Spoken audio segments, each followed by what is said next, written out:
Bonjour. Dans ce numéro, je vous parlerai de la résolution passée le 23 novembre dernier au Parlement européen visant à contrer la propagande dirigée contre l'Europe par des tiers. Entendez, Daesh et les médias russes.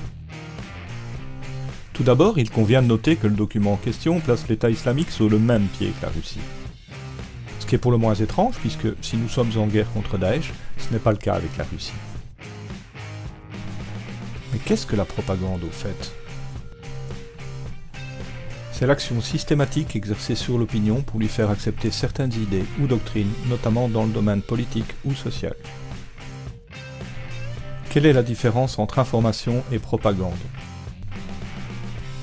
Objectivement, aucune. Le qualificatif de propagande, qui est chargé d'une lourde connotation péjorative, est régulièrement attribué par les médias occidentaux aux Russes et vice-versa.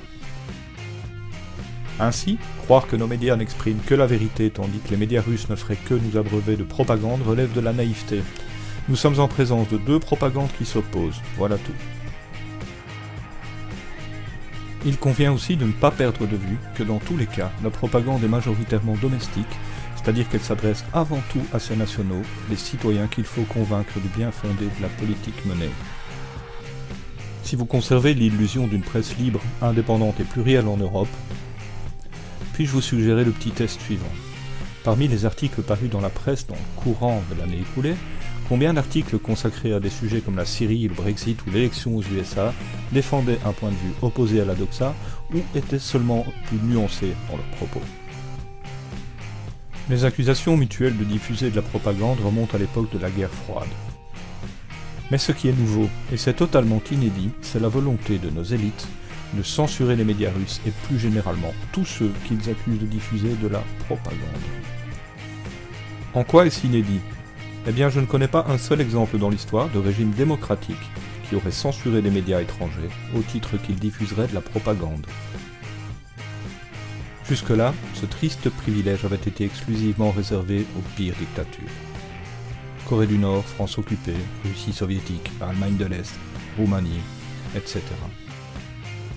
C'est là sans doute le signe infaillible que la dictature fait son lit en Europe. Les Européens ont été vendus au capitalisme débridé, et désormais la propagande ne prend plus. Partout en Europe, les peuples se révoltent contre l'injustice sociale et expriment leur rejet de la construction européenne qui s'est avérée être un fiasco monumental. Et les élites, totalement déconnectées, parlent de populisme. Voilà sans doute la raison de ces dérives totalitaires que nous observons un peu partout en Europe. La révolte gronde, et le peuple ne répond plus aux commandes. Les gouvernements sont aux abois. Et comme les fourmis lorsqu'elles sont intoxiquées, quand ils ont peur, ils ne savent tourner qu'à droite. Après avoir trahi leurs idéaux pendant 5 ans, les socialistes s'apprêtent à donner le coup de grâce à ce parti centenaire qui avait accompagné, souvent dans la douleur, toutes les luttes sociales qui avaient émaillé le XXe siècle. Ça aura commencé avec Jaurès, pour se terminer dans la fange avec Hollande.